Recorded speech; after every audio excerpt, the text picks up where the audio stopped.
kind of good, right? You have no problem with that, right, Mark? Just get into it. Get right into it. Well, actually, first, I mean, we got to talk about Ink Master for sure.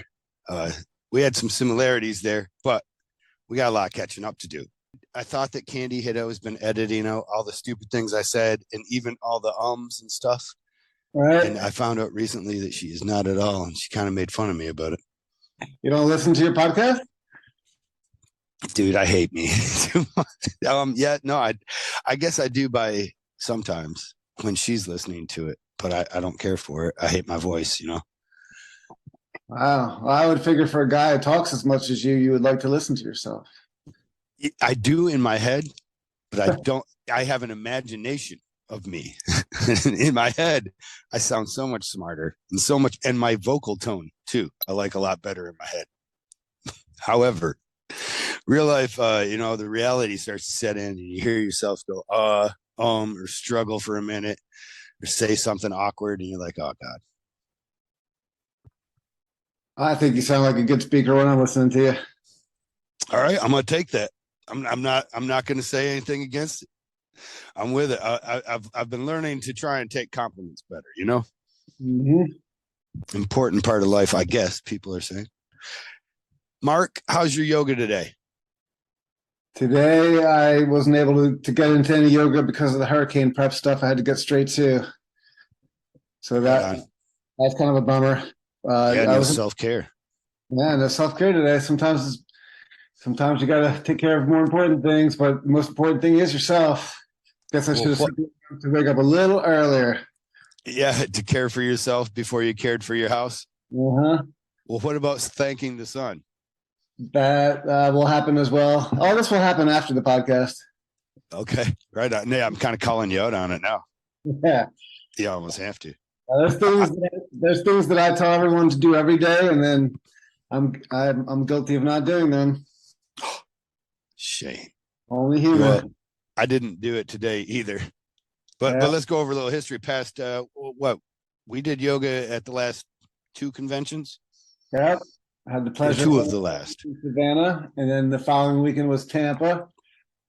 Yeah, 3 days straight each weekend. Maybe it wasn't 3. Yoga, bro, which is hard to find in the tattoo industry. A lot of guys will see the pictures and say they want to join, and then the hardest part, and maybe these are active people that they just don't like to wake up early. I think that for me that was the hardest part.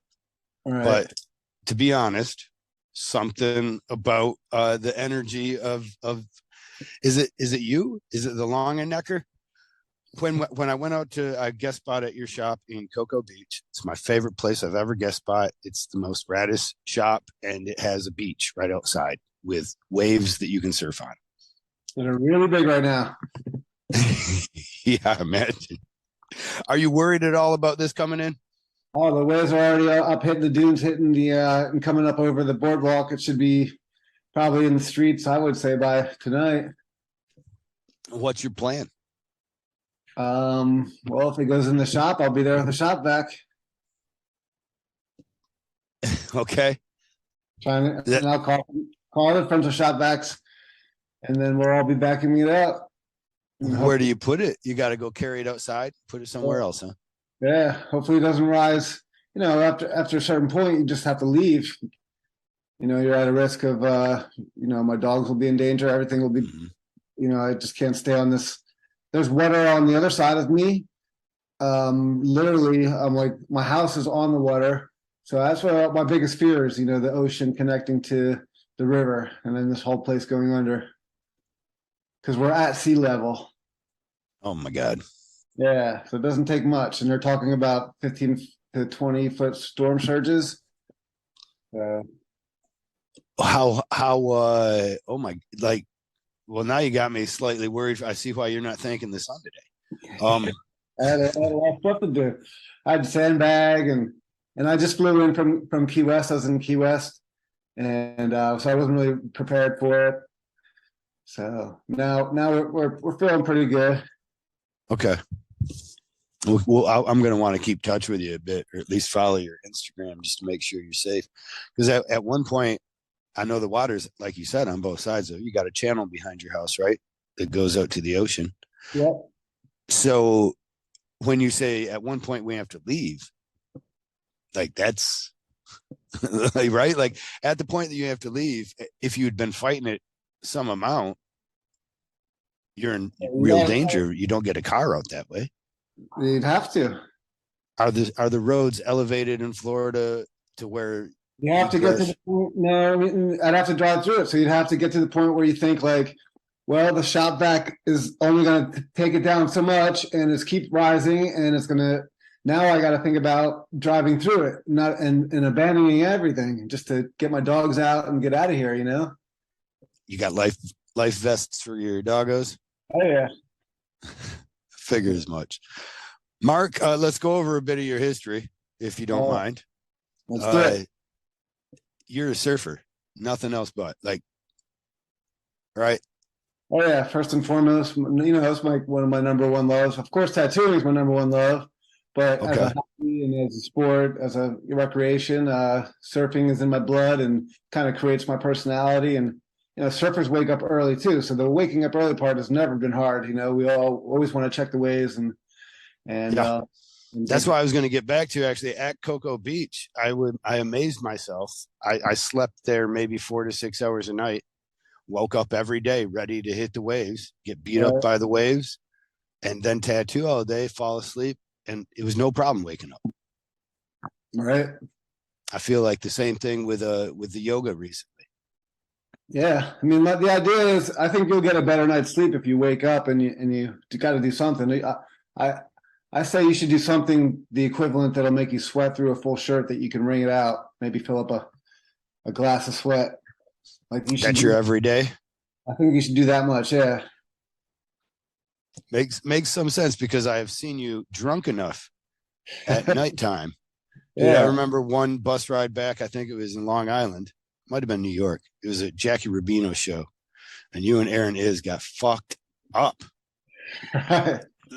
Like all that. You had your Cheshire smile on. All right.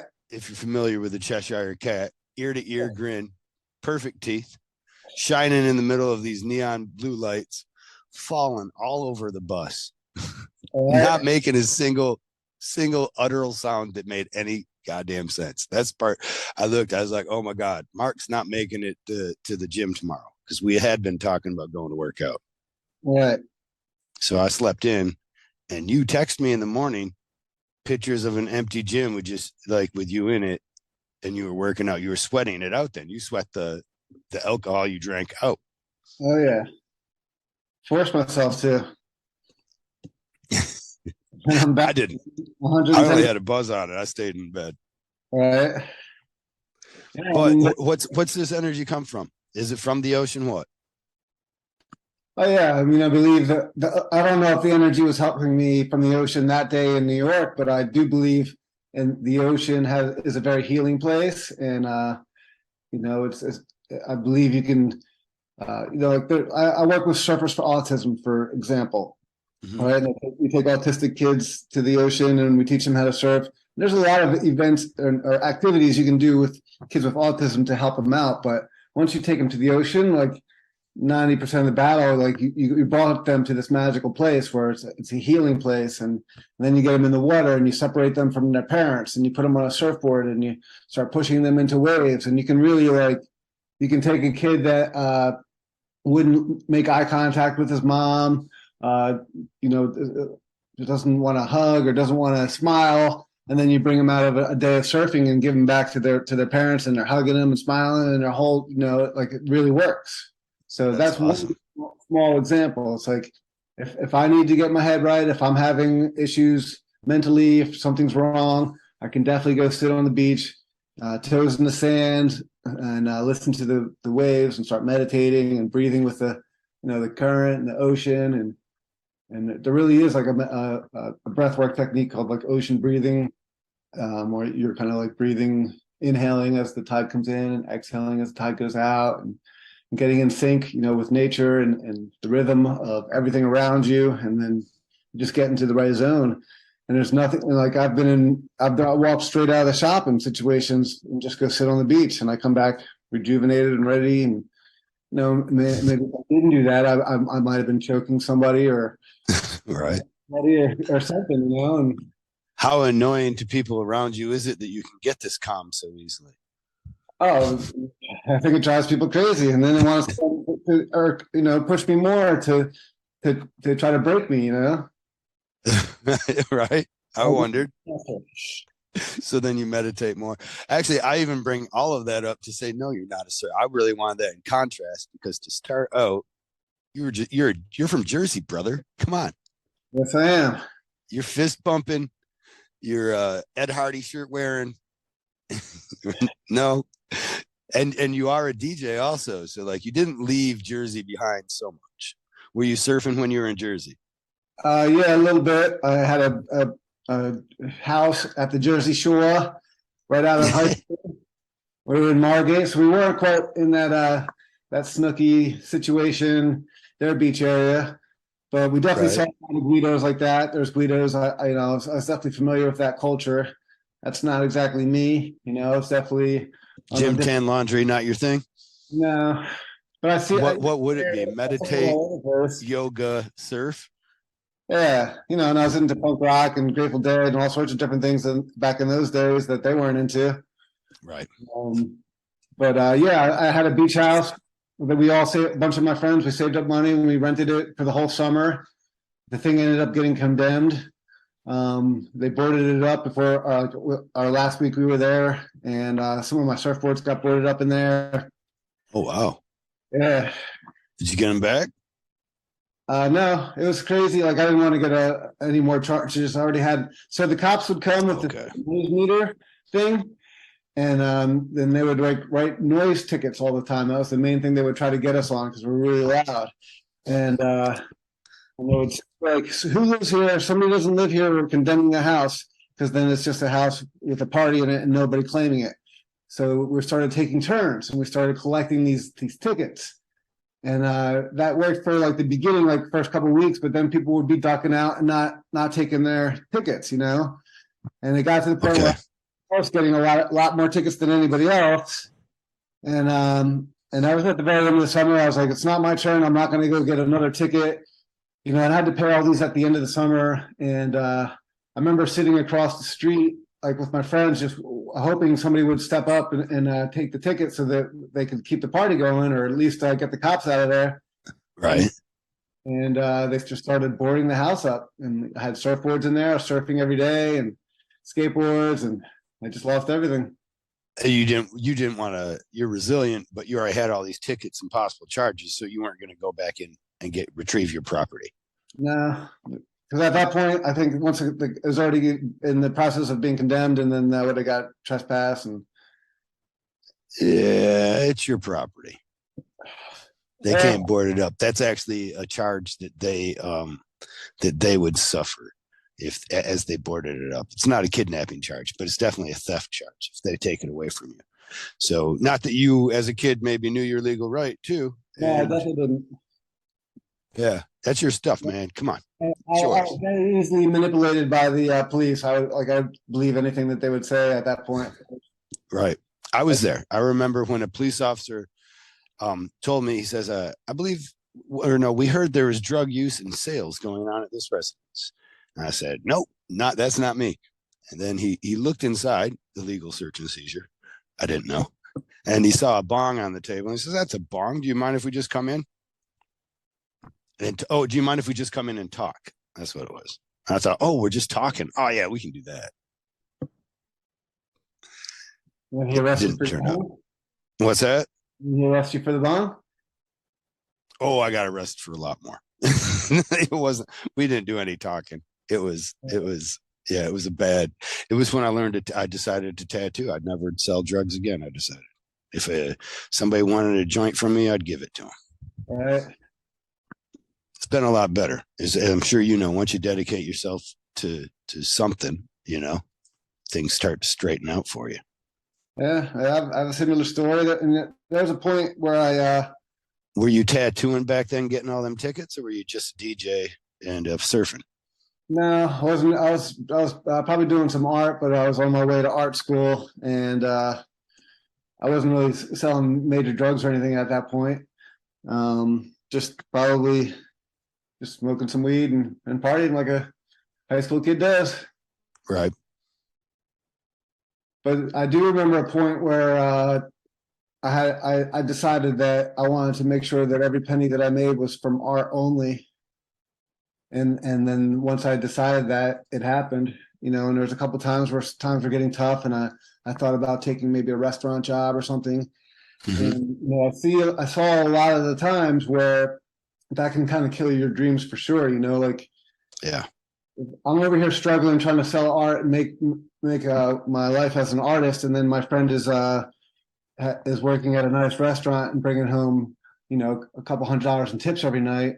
But he's hating his life, and he's hating the people he has to be around, and he's hating the suit that he has to wear, and all the he's Right. full of complaints. But he's got this money, and I'm like, well, I could do that. I got the personality to go talk to some rich people and serve them some steaks, and Right. And you might even excel at it, but then you might be giving up on a dream. yeah. I had that happen to me when I was living in Key West. I got to a pretty close rock bottom point, and I was just hanging out at the Still not tattooing, right? I'm trying to set my setting or my understanding. Were you tattooing at that point in Key West?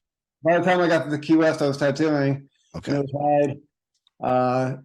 And I was hanging out at this raw bar, so I was just there, I was kind of reminiscing about all this stuff. It's all been like circulating in my memories, and I got to see one of my good friends that I was tattooed back then, and so he's got like 30 years worth of tattoos on me. It's pretty crazy, and I even brought it up again how at one point I knew he would give me a job because he ran this really cool bar. Everyone hung out there, and he'd always feed me for free, and that was a very Key West thing I was trying to explain to my wife, like locals take care of the locals.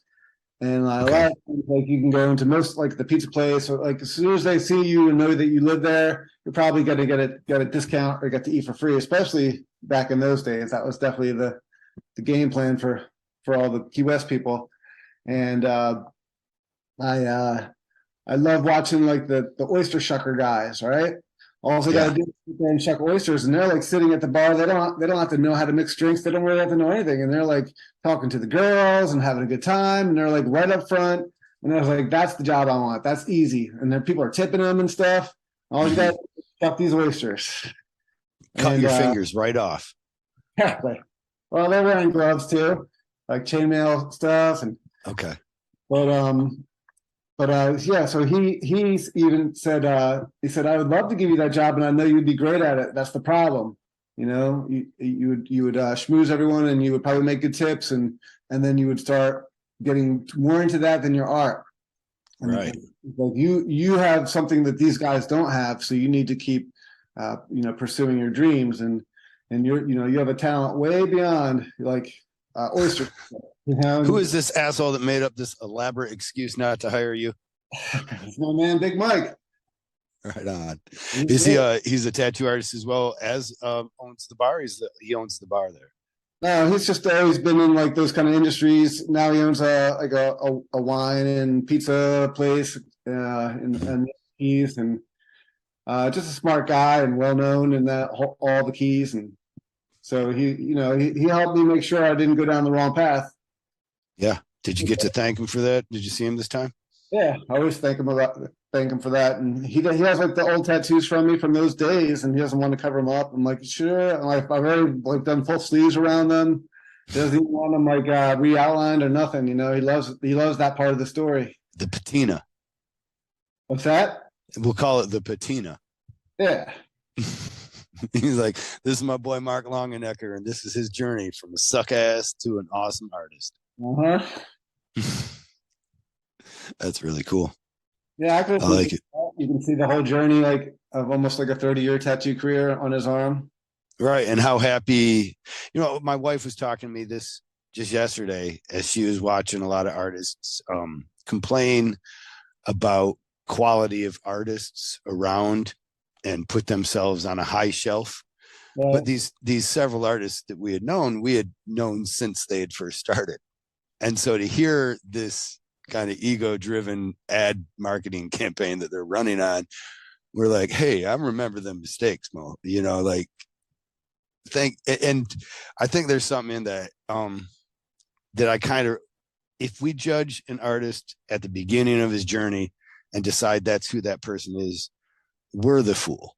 You know, every artist I think that's ever been anybody or I mean, Picasso to, you know, anybody great has had several people tell them to stop, that they're wrong, that they need to keep, you know, their role. I imagine. I see a Yourself, did you have that are above you will always like, especially if you're asking them for advice and then they see you coming up and then they have a hard time like kind of watching you succeed or do better, you know? Like there's a saying that a lot of people want to see you do good, just not better than them. Okay. Yeah. That's a tough part about, have you ever apprenticed anybody? All right. Well, no, I accept that from the beginning. I'm definitely making these artists that I'm teaching how to tattoo. The whole idea is to make them a better tattoo artist than me. Right on. I would figure you would look at it in that regard and try to remove your ego and instead have an ego about how far they've come even beyond you. Eh? Mm-hmm. All right. So how many of your artists are better than you now? Let's cut you to the bone. I can't think of ones that.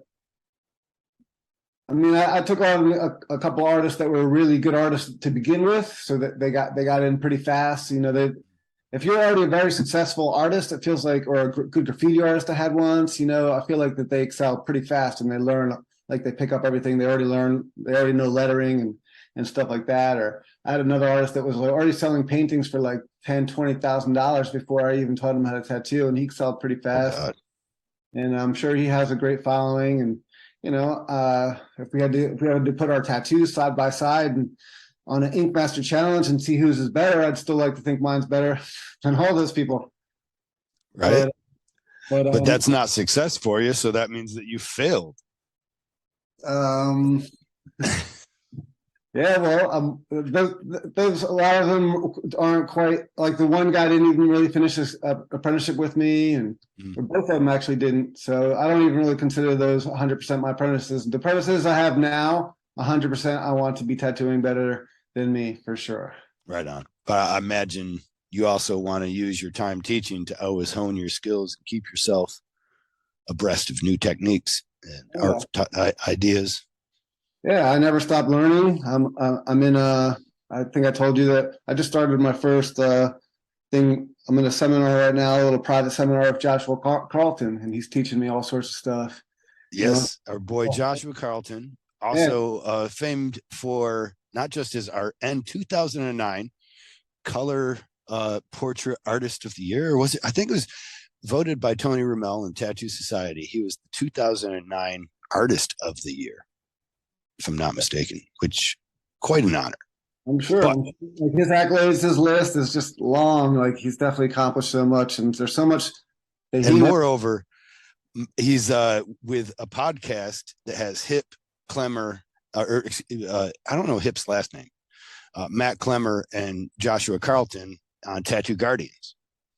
Yeah, very, very, very good. I just listened to it yesterday. Right. All good is that Kyle Dunbar one. It's pretty good. Which one? I wasn't on that. No, the Kyle. They haven't been on there. The Kyle Dunbar podcast. The tattoo. Oh yeah, it's straight to the point, completely off topic. Thanks for the plug, brother. Yeah. I have Hip coming on at some points, but you know, sometimes these things don't work out. But I do love about podcasts that they're very reciprocal, and like the better success my friends do, I mean, if you listen to one podcast, you're always looking for more. Is the way I feel. And so I don't think that it's not one of these competition things like, oh fuck, man, Joe Rogan's doing better than me. I'm gonna quit. Well, that podcast is dominating right now, and I love it, and I make my apprentices listen to it and give me notes and stuff. And I mean, it's just exactly where I think like people should be like leading people in this direction of the tattoo industry. Like it's called the tattoo guardian for a reason, right? They're like guarding like something that's sacred, and they want to keep it in the right direction and keep everyone like going. Something that's resonated with me, if through their podcast, of course, Clemmer is you think the guy could walk on water? He pretty much looks like Jesus Christ, or you imagine what Jesus Christ would look like. You ever taken him surfing? Now I think about it, you had him walking on water. No, those two, I've actually. He's from Ohio. Maybe he's been on the ice. That's walking on water. I didn't do a lot of Midwest stuff. I was never like a huge realism guy, so it's like a whole new world to me to like listen to them and to talk to them and stuff.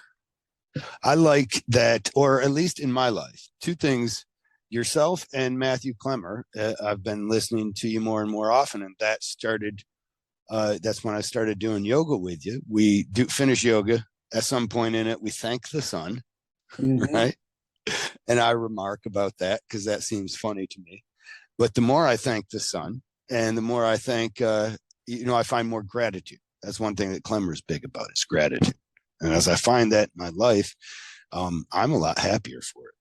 So I don't know. Thank you. And also, Clemmer, it's weird how sometimes things will speak to you. I've known Clemmer, I've known you all these years, and I was still an ornery cuss.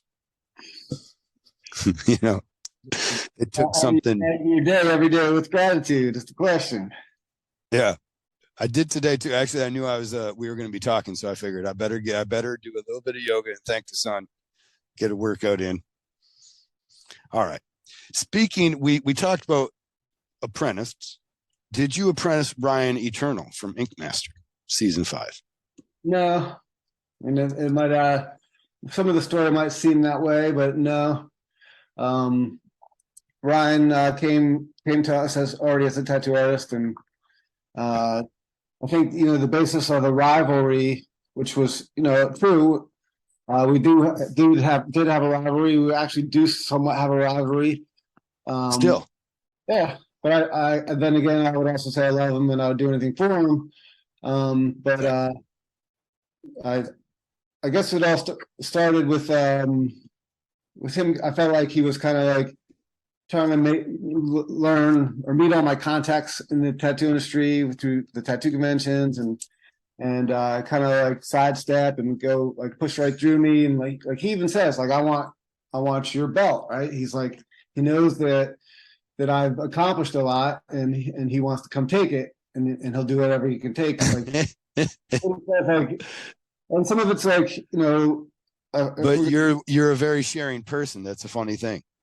Yeah, I was like more than happy to like introduce him to people and stuff, and so much of it is I guess what it really came down to is a tattoo convention where he judged, and I felt like he specifically made sure that I didn't win. All right, so that's like a real life story. Mm-hmm. And then when it came time for the actual rivalry for the show, we could kind of use that. I feel like if he really hated me and didn't want and wanted, and I was his true rival in the tattoo convention, he wouldn't have given me the opportunity to be his rival on the show. Because he actually, I wouldn't do that. If I wouldn't bring the person I hate the most in the tattoo industry and be like, "Hey, come share this limelight in this amazing." Right. Right. Yeah. That's actually a bit of reciprocity that is missing from the political structure. I'm going to preach for a second. 1985, we lost the fairness doctrine. Bring it back. But that back then, the fairness doctrine helped keep politicians on that same honorable, because they didn't want to share their stage with some asshole and give him the possibility of a limelight, which was a mandatory. If you got on a TV show and you talked about a thing, your rival also had the same amount of time. Right. Anyways, that's me. I get off my soapbox. But Ryan Eternal and you, kind of, he must have respected you, as you're saying that. And I think that's what Aaron and Emily kind of talked about too. And a few others, friends of ours have talked about, we were rivals. Kind of. Right. Yeah, I mean, some of the rivals, definitely kind of drummed up for TV. And I'd say, maybe even mine and and Lawrence was obviously we were friends. Like we were hanging out the night before we watched the finale together, and then I think we flew in the plane, went to the airport together. You know, it's not like we were together, you know, and Right.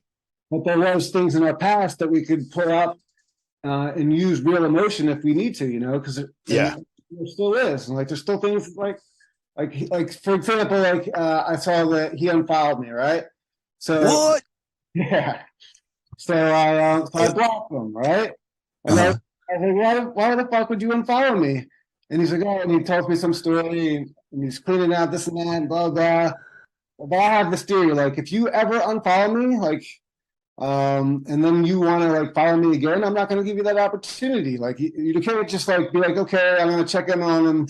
Oh, come on. What about second chances? Come on. I don't know. Two times and you're out. How about that? Anybody, What? if I see that and I think that we're boys or we're friends, I just immediately block them. I'm like, okay, Right. you made No, that. we get that. I'm making a deeper choice.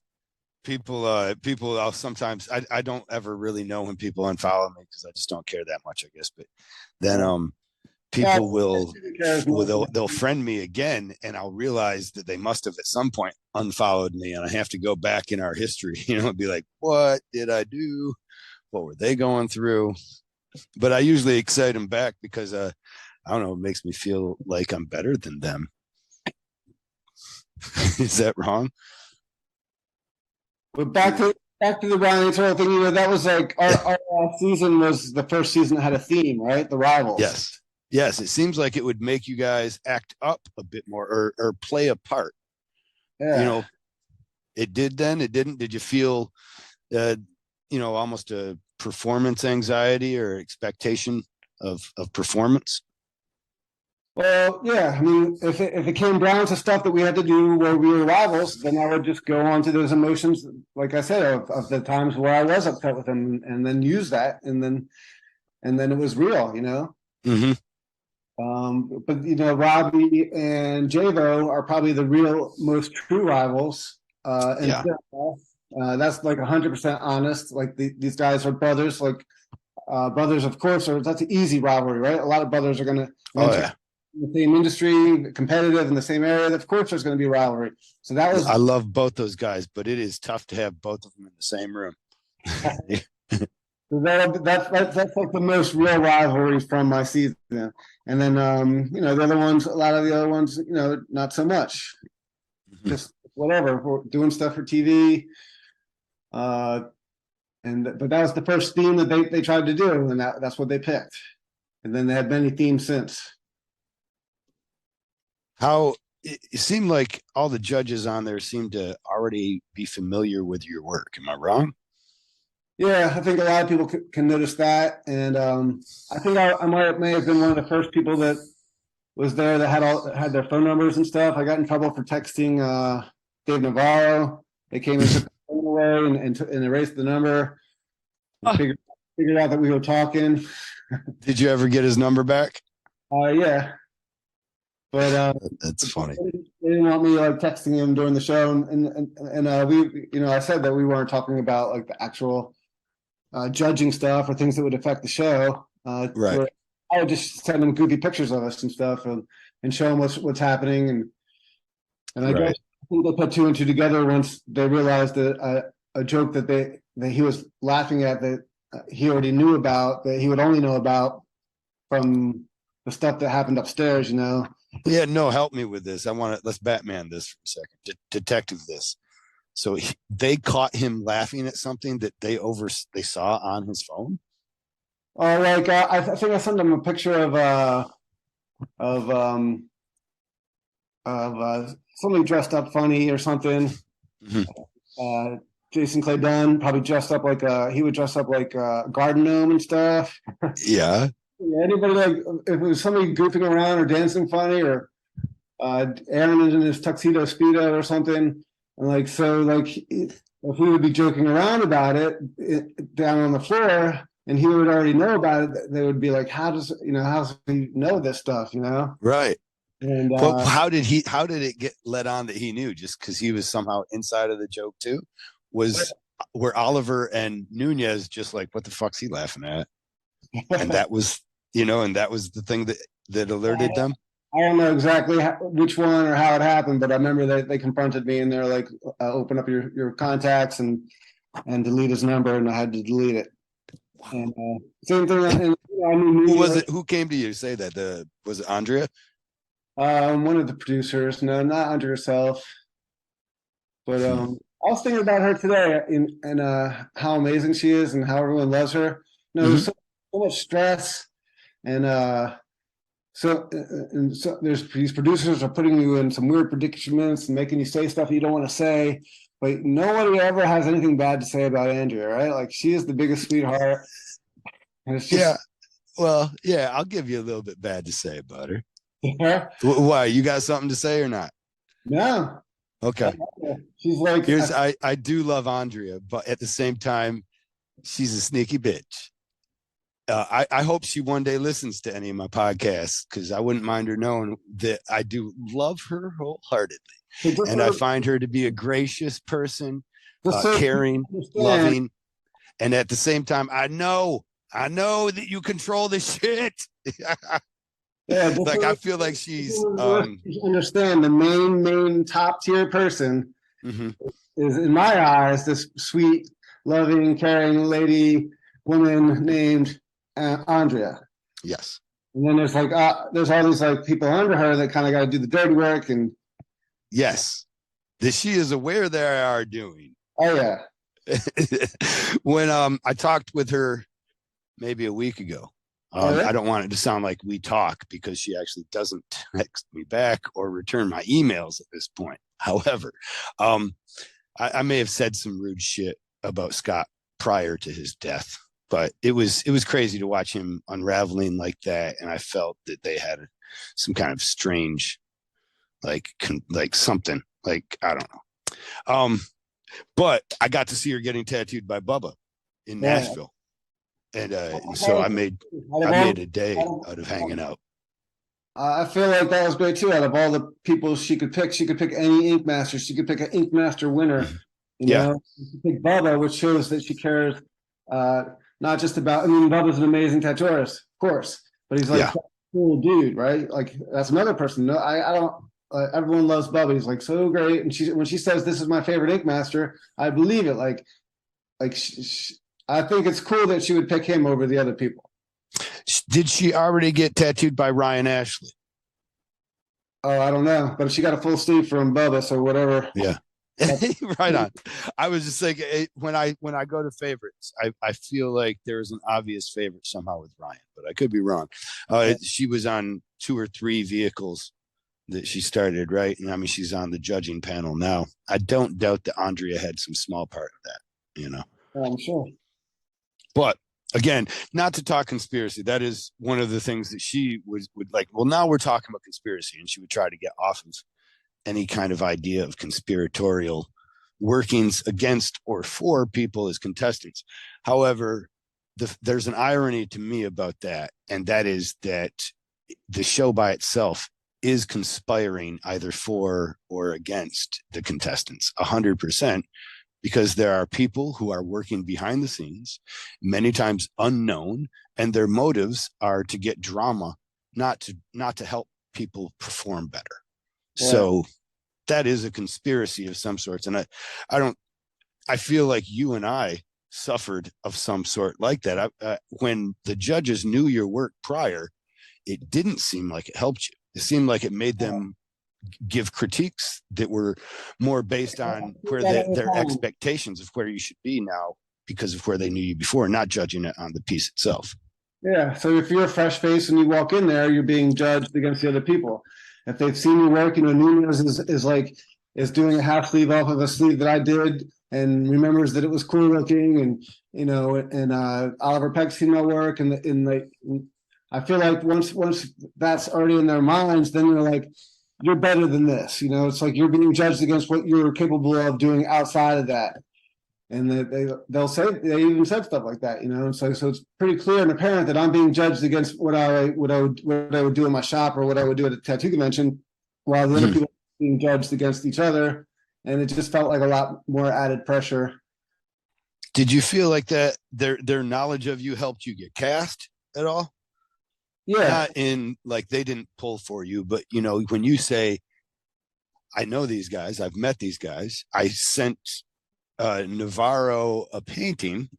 Yeah. And he commented on his Instagram or Twitter about, am I wrong? Yeah, that started like a year before. I painted the Only Dave Navarro Can Judge Me. That's how I ended up with his phone number. And okay. What, so, he reached out to you and said, hey, here's my phone number? No, so he says, I hear you're going to print these into some shirts. And now I'm getting nervous that he's going to like do it. Yeah. He's going to try to get me sued or something. Doesn't want me to make money off of his face and pictures of him. And I was like, yeah, that's the plan. I like to make these into shirts. And he's like, oh, sick. Make sure I get some. And I'm like starting to question. I'm like, wait a second. Dave Navarro's not reaching out to me on Facebook and talking to me in a message about sending him shirts. I was like, this is a fake account. And then he's like, no, well, send me your number. We'll FaceTime. And then next thing I know, we're FaceTiming each other. We're talking, we're laughing, having a good time, and we're getting along. You know, and I'm older, one of the older guys on my season, so I definitely remember Jane's Addiction and all these things, you know. So there's lots of things that I have in common with him, you know. Right. We're having a good time, and so same thing throughout the show. We were just texting buddies, not like texting every day, but. Do you think that hurt you at all too? Because as sometimes, like, say you're working on a construction crew and the boss hires his son, and it goes one of two ways. The son's a lazy piece of shit who overuses his dad's position, or the dad is kind of hyper vigilant on his son because he feels he has to set an example there. You know, do you think they were kind of critiquing you setting an example? Yeah, I feel like they put me in the bottom on the very first episode, and I like came out of my shell, and I said a bunch of crazy stuff, and they're like, all right, so that's how we get this guy to respond. Yeah, so let's like keep him in the bottom, and let's keep threatening him, and not to talk any conspiracies, but I believe, and I believe you believe the same thing. Like there's a lot going on, and there's a control room. I actually walked into it once, right? So I believe there's this control room, and there's a lot going on in there, more than people would even think. Like to the point where there's maybe a psychiatrist or somebody like studying everything, like trying to figure out ways to push people's buttons. And they're also figuring out whose buttons need to be pushed. Like, I think you were a good target because you were so aggro. So they made you a target, and they're like, let's make it more. And then I think maybe the opposite for me, like this guy is so chill that if we can snap, that's TV gold. If we make this guy that throws a chair and screams every episode, scream again, who cares? But if we're used to it. If we can make a guy who's like coming off super zen-like, if he has to take off his glasses and threaten a judge that comes on, then if he goes and shakes somebody or punches somebody, that's going to be in all the commercials, and that's going to be TV gold. Well, they almost had it with you. I mean, not that you weren't going to fight, but you got mad. Yeah, I got mad a couple of times. It was a Rubendahl. Am I wrong when I'm saying his name wrong? Yeah, Mike Rubendahl. I got mad at. I don't have a lot of respect for the way, but maybe it's because I know for him, as a result of the way I felt he was sucking up to the production company, hoping to get the job that Nika Hurtado eventually got. Right. But explain that for me. You are somewhat privy to some knowledge of the behind the scenes of the. Well, let me do the setting, I guess. Rubendahl comes on, great artist, highly regarded. I think Nunez fillets him daily or something. You know, like I'm pretty sure that Nunez has a dildo shaped like Mike Rubendahl's penis, and he carries it around to jerk off every time he thinks about, you know, how good Rubendahl is. He loves that man. Rubendahl comes on and he says, I really look up to him, and I think he's like one of the most mind-blowing, amazing, successful tattoo artists in out there. So, So you do as well. I should mention that, I guess. So it yeah, probably hurts the most then I think when Rubendahl says to you that you haven't progressed since he's seen you. well, so it starts out, he walks in the very beginning and he shakes my hand, and I take off my glove, and he's like, oh yeah, it's Mark Longenecker. I remember hearing your name in the beginning of my career and hearing a lot of good things about you, and I always looked up to you. And I was like, whoa, that's quite a compliment from somebody that I look up to, right? Right. Yeah. But I didn't realize it was a setup, so that he could break me down later.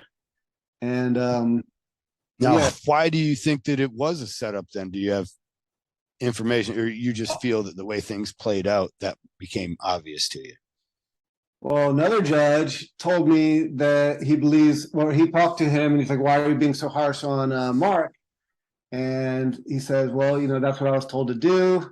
And I even treated this like I was training for a fight, and I haven't had sex with my wife in a week, and I'm coming after this guy, which is what I heard. It's pretty crazy if it's true. And So like training, let's talk about that. You're mixed martial, well, you're BJJ. And training for competitions, sometimes these guys, to go all aggro, will not have sex, right? yeah, it's a good training. Like you're letting go of energy that you could use in a potential fight or something if you blow your loads. So you want to hold up that tension, right? Right. It makes it seem a whole lot more gay, though. I'll tell you that. I don't know. Every fight I see, I think there's always a homo part. And now knowing that somebody might have foregone sex for weeks in the anticipation of meeting with his rival, it seems more so. But he did this then, in what somebody told you, at least, that he trained for it and also knew that he was going to go after you because he knew you from prior. So here, I mean, I'd love to have a conversation with him now and see if it was true, but that's what I heard. And so yeah, so when it came time for the critique, it got pretty heated and gnarly, and I felt like, he probably got some insight from, if there was this guy who's the psychiatrist or somebody in the control room that's reading everyone and saying, how can we make this guy snap? He actually takes the critiques and he doesn't fight back too much, and he takes them with, and he tries to adjust, adapts, and overcome. Yeah, he adapts and overcomes. He's got a lot of passion about his art. Okay, let's attack his passion. That's where we're going to get him. Who can we use? Mike Rubendahl. All right. So and then he comes in, and so he starts attacking my passion and saying that he's progressed. So he did look up to me, but then I plateaued, and then he went way beyond me. So some of the stuff didn't make the cut. But he said that of his own artwork, that he made it beyond you. Yeah, he's progressed beyond me and my stuff, skateboard art or and his art has matured. So some of this didn't make. I hate this idea about that exactly. It seems so sophomoric to judge someone else's artwork off of your own. All right, and he's getting me pretty riled up, and because he is, I feel like he's hitting below the belt, which is where that line comes in that they did use, that they like so much, where I said, I'd rather you come down here and kick me in the balls than say the stuff that you're saying. When was it you took your glasses off? Superman style. I think I took them off before I said that. Okay. I loved it. Another thing that they showed and it became like a hashtag, Mark took his glasses off, and different things on Twitter and stuff. Because that's my first instinct if I'm getting ready to fight, is take off my glasses, and I was starting to feel that adrenaline rush through my body, and I was feeling like it was turning into a lot more than an argument. And I believe I said something to the fact that if we were at a bar at Tattoo Convention, we would be considered equals, and if you'd be saying this stuff, these would be fighting words, right? I think, and he's a fighter himself. He trains jiu-jitsu as well, right? Yeah. At one point, one of the guys behind me, I even said, he's a black belt. Careful what you're saying. Fuck black belt. I was just like, whatever. I'm like, he's pushed me beyond the point. I would, if it came to a physical fight, I probably would have lost, considering he was a black belt, but I would have been ready. Right. Well, do you not cheat then? Are you honorable when you fight? Well, I mean, cheating away. Well, I mean, Yeah. my first strike is the balls, and the next is the eyes. So you're I'm saying that not. that might I'm take not. that. I never want to punch anybody. I want to poke eyeballs. All right. Well, even I guarantee even all those tricks, like there's you're a black belt for a reason. Like a black belt Right. still right? That's just a Right. black. But nobody gets to punch in the nuts. That's what every sport you're in, you're like, oh, you can't do that. And I don't know. I feel like that should be your number one. If we're getting a fight in the street and you're trained, I've I'm not. So I need to either run away or punch your ass in the nuts. Anyways. Either way, I'm never gonna fight Mike Rubendall. But it was getting pretty tense at that point. And maybe I would love to like roll in the jujitsu with Matt with him and just get it all out of my system 20 years Right. later, 10 years later. But Well, there's something about it. So it is, that's where I lost respect, was as I saw him clamoring for this position or this spot of judge, or to try and use this situation to catapult his own brand, if you will. Like, we were using that, I understand, and I guess every judge has the right to do that. However, we were doing that by taking part in a competition that we thought was honest and fair, and he was doing it by coming to a competition and making it less honest and fair. yeah, it's one way to look at it. I was happy to see he had a couple seasons later, and maybe the next season he got to tattoo on the floor. And I was like, all right, now you get to feel our pressure. Now you're going against the other tattoo artists. And I was like, let's Right. see how you do. But And he killed it. It's still yeah, it's first. It's still never fair because we had Tony Montoya tattoo with us, right? Uh-huh. And he's tattooing like a celebrity on the floor, and we're tattooing these crazy clients that are asking us to do all these crazy tattoos. So it's really, and then we got to be judged against each other. But it's Right. never Like, he's handed the golden ticket, exactly, and you guys all have to fight for the scraps, mm-hmm. and then hope to change your client's armpit tattoo into something cool. Yeah. Armpit tattoo with my kids' names and all this other stuff that has nothing to do with the challenge, which is where I would get in trouble the most. Like I would actually try to start making these clients happy because I do have that inside of me. Like I'm a people pleaser, and I want to. This is on them for life. I am still taking that into consideration, and Mm-hmm. I would still try to draw something that they would kind of want to like, and then I would not hit the challenge, and then I'd be in the bottom, and then I'd be like, why am I? These people. At the end of the day, these people are not clients. They signed up to be on TV, and then they want to argue with me, and they're just my life miserable, and they're not letting me produce the tattoos that I could do potentially at a shop or at my house, and it's just that it was at the end of the day, it's the most stressful thing I ever did in my entire life. Really? If you went back, would you feel more confident in guiding your client, or canvas, I guess, as we call them? Yeah, of course. I would definitely, I think Scott, like some of the most successful ones were the ones that could Jedi mind trick their clients, and they would just wave their hand and say, no, you're getting this biomechanical the way I'm going to do it. Just like Aaron Kane, our judge, would do it. And then they would get it, and then I would be like, I don't know. They told us not to do pistons and skin rips. And you're asking for all the stuff that they told us not to do, but I guess I got to do it, and I still. I feel that. I felt that for sure. I wish. They're going to walk, and I don't even have a space on my body to tattoo myself, so I got to kind of take their ideas into consideration. Yeah. So, what would you do if you went back? So then I would. What would be your manner of convincing clients? I don't think that happens as much. I don't think they're coming out arguing and trying to tell you all this crazy shit they put in the tattoo. I think they may have toned down that part down. And but you think the audience has? I mean, obviously, the people coming on the show have watched it now more. Yeah, do you think they don't? More of them don't want to be the dickhead. I mean, it doesn't take a genius to figure this out. Like, I even one of the more recent seasons, I heard a client or a canvas, they call them, come out and say, just do whatever it takes to win. And to win. And I was like, what? My mind's blown. You said that to me. Yeah. But like you get to the point where you've already tattooed all these people with the IQs in that local area that really believe that, oh, okay, so you tell me in the back room that I should come out and argue with my tattoo artist, and then I'll get more camera time, and then I could also win and get the best tattoo. No, a genius or anybody with any kind of IQ understands that the more you argue, the worse your tattoo is going to be, right?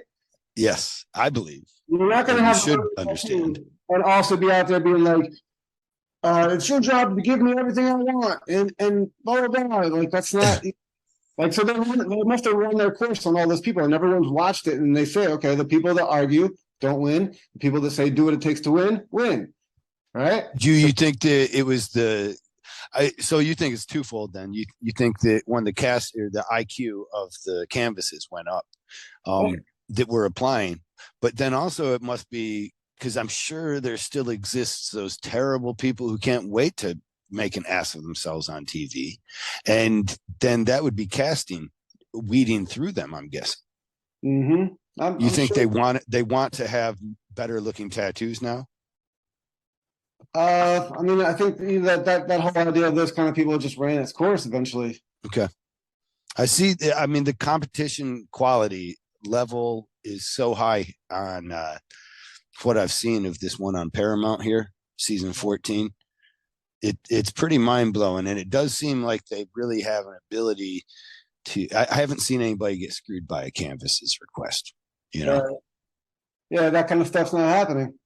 Yeah, like no armpit tattoos, no butt crack tattoos. No, I'm not going to do it. I'm going to tattoo myself. You don't see that anymore. Right. That makes sense. I wish if I ever got in that situation, I think one of the things that happened as well, because I've seen a couple of artists do this, but the IQ of the artists has gone up from watching the show too. Whereas they say, did you notice how everybody laughed when you said your tattoo idea? Did you notice how they gave you to me because they'll say something like, hey, they want you to have a shitty tattoo. That's why they gave your color tattoo to me, a black and gray artist. So why don't we go ahead and compromise? Let me do black and gray. And it's because you're not going to end up with a nice one. And it seems like the clients seem to understand that. This seems the good strategy, at least. For after 13 seasons, it's just people are going to figure that out. Right. I hear escape rooms have even without people seeing how they're solved. I guess some area, somebody will solve an escape room some unique way. And it's like the IQ of that escape room then seems to stay. That another person will come in and solve it in this new unique way. And then this becomes a standard, almost a habit. Interesting. I think so. I think there's a lot of variables in that I'm curious that it might not be the people setting up the rooms as well then, and people that make audibles on changes, but it's not so it's not studied, but it's an interesting phenomenon. It might take many players to make that happen, if you follow me. Mm-hmm. Like maybe the clues that the people inside give, maybe those go in different ways. Now that they know there's another way to solve it. I don't know. I've been thinking about it way too hard because it seems like such an amazing phenomenon that we would share this universal hive brain. Feel you. But we are all kind of the same space dust, right? Yes. So maybe it makes sense. Is there a tree that we can't destroy somewhere? And if we do, all humankind or all the avatars will be destroyed. We definitely don't want to mess with the Buddha tree. Oh, there is a Buddha tree? Yeah, the one that Buddha sat under, meditated with. Famous tree in India. I'm sorry, man. They didn't school us up on that in Flint. Not talking about that in Michigan.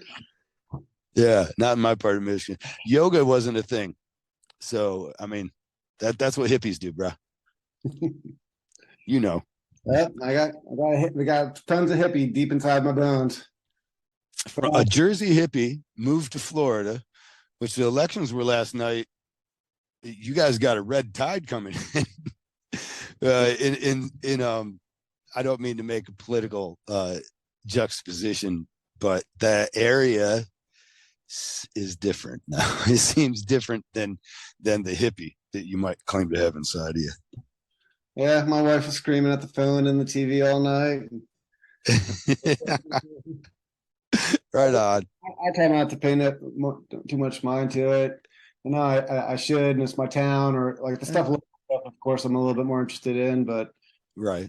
it is what it is. There's always going to be division, and you got to pick blue or red, and blah blah blah. And it's not really like a vibe that I'm on. No, I think it's a distraction, wouldn't you say? Yeah. Even though we can say it's a very important distraction, it really doesn't bring us together. So it's a huge distraction. Mm-hmm. Now I sound like a hippie. Exactly.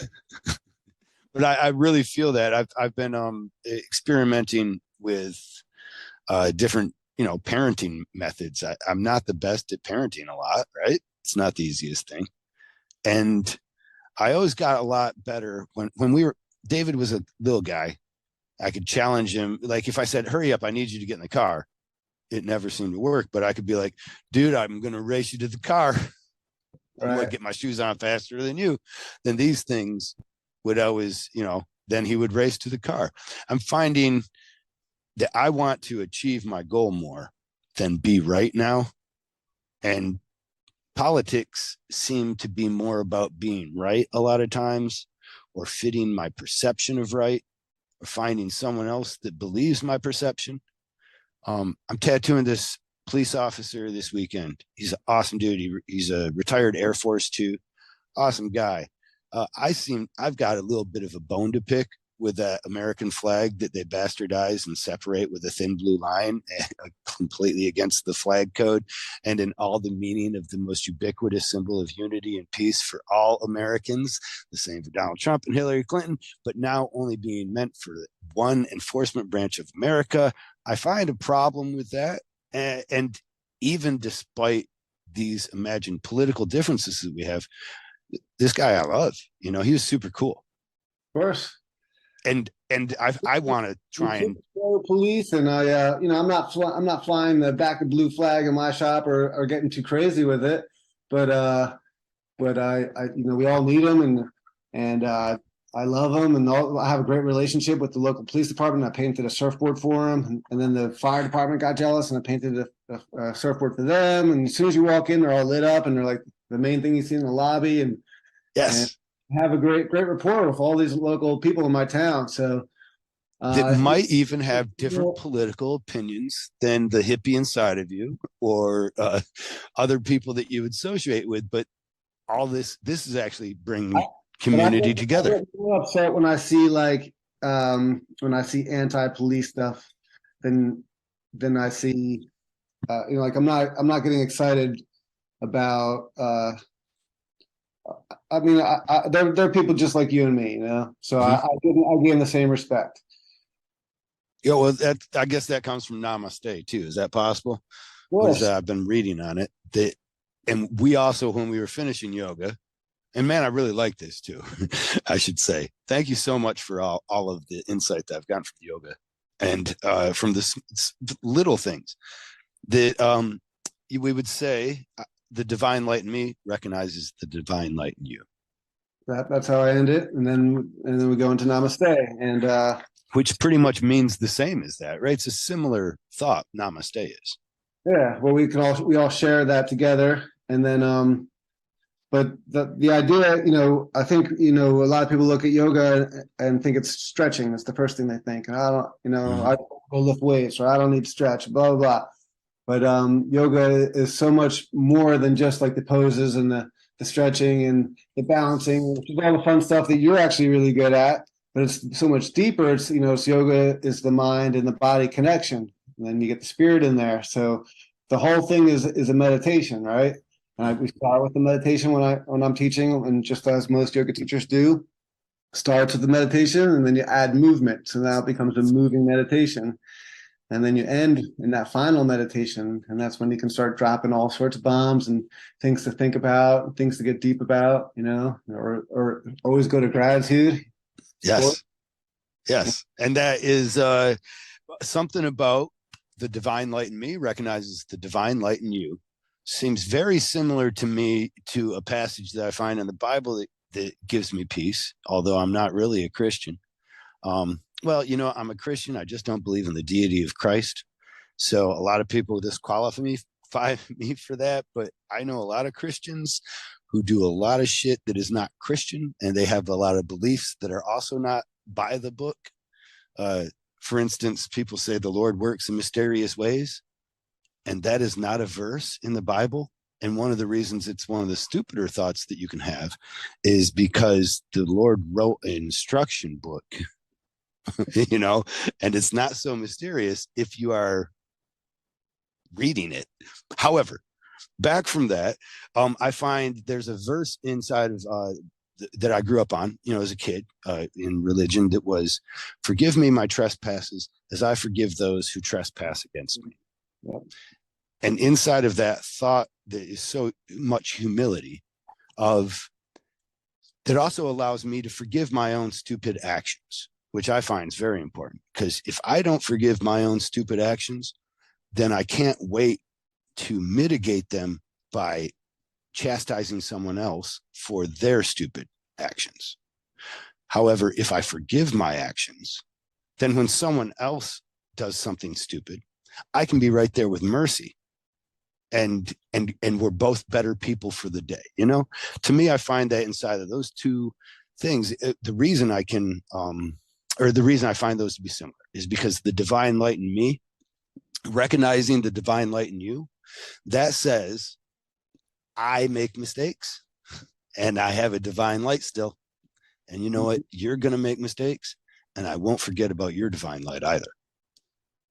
Yeah, and once you start honoring it and recognizing it and respecting it, then you start looking for it. All right. So then when I hear Matt Clemmer talk, I'm like, okay, this guy is definitely the lighthouse of our industry, like one of them, for sure. Mm-hmm. Yeah. And I always preach that too, or at least I talk about the idea of, you don't really want to preach. I don't want to go over and tell everyone they got to do yoga. Just like you get sick of somebody talking too much about Jesus or this and that. Right. Like, you just got to. But if I meet somebody who's living Jesus' abundant life, Yeah, then that witnesses to me through his actions. And same as for you. Then, if I see you living this, and it's quite honest, like, dude, you're a happy motherfucker. It's hard to be around you and not have a good vibe. And then you see that yoga does this.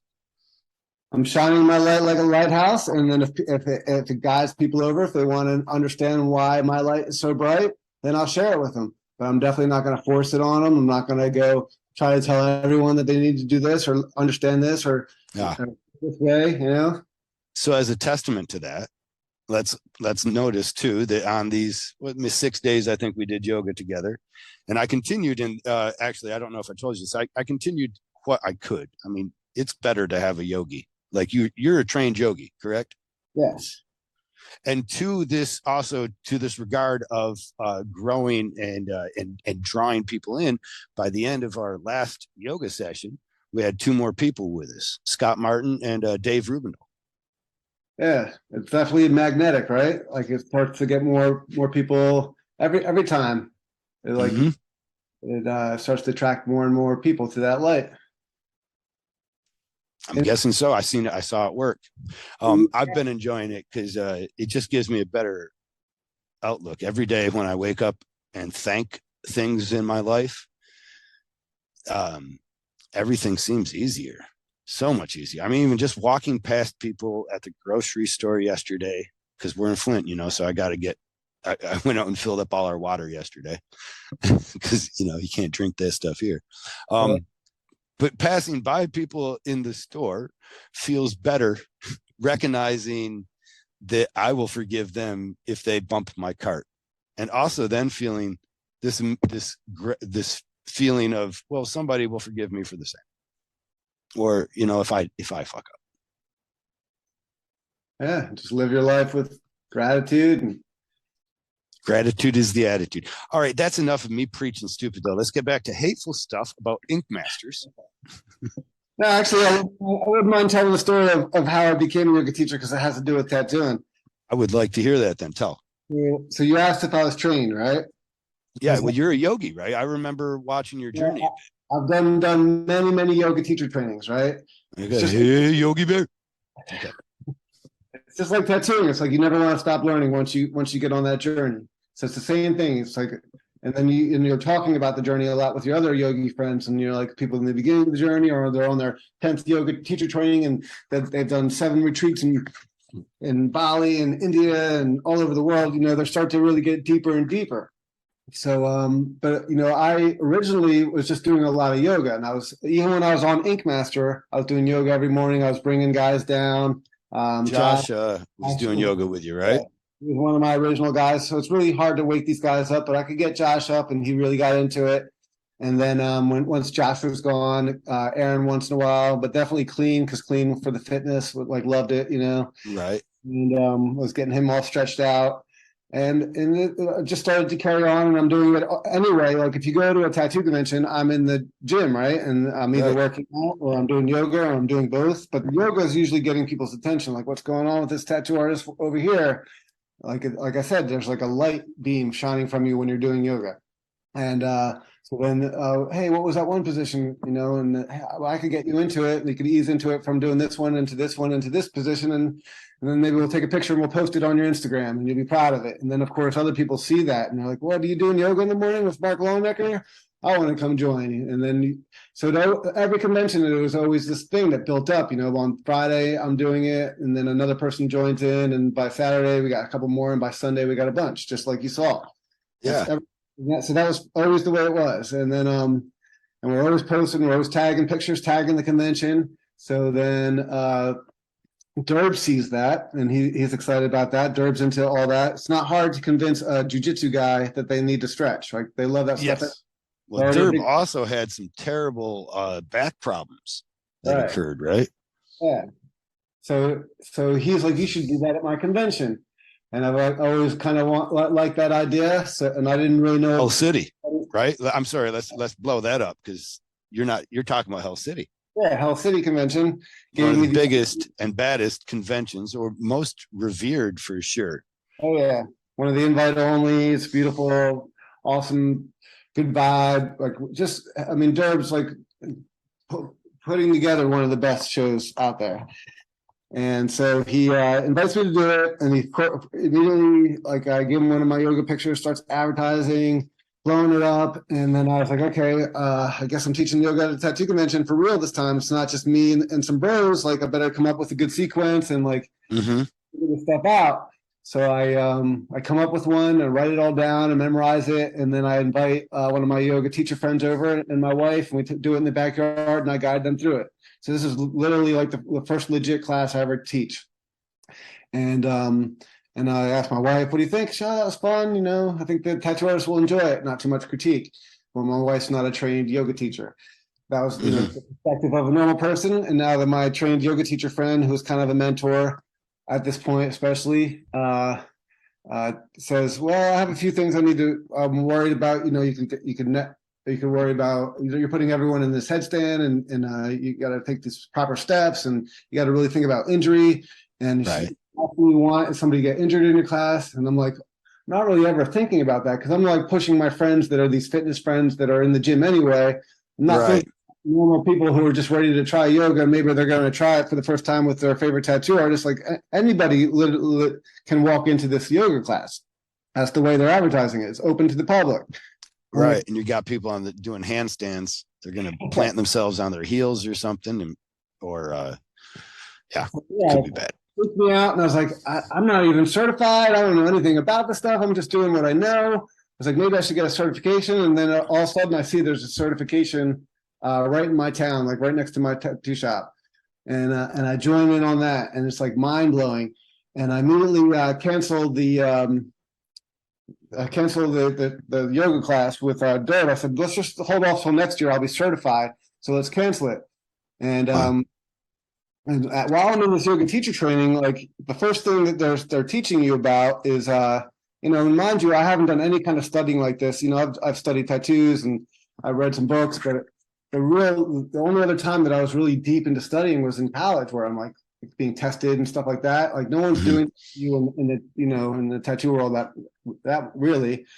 So I felt like I was really putting myself deep into myself, and that's what they do. They like, I'm wondering, why are we not like learning sequences or learning the proper way to put somebody in handstand? Why am I learning about myself?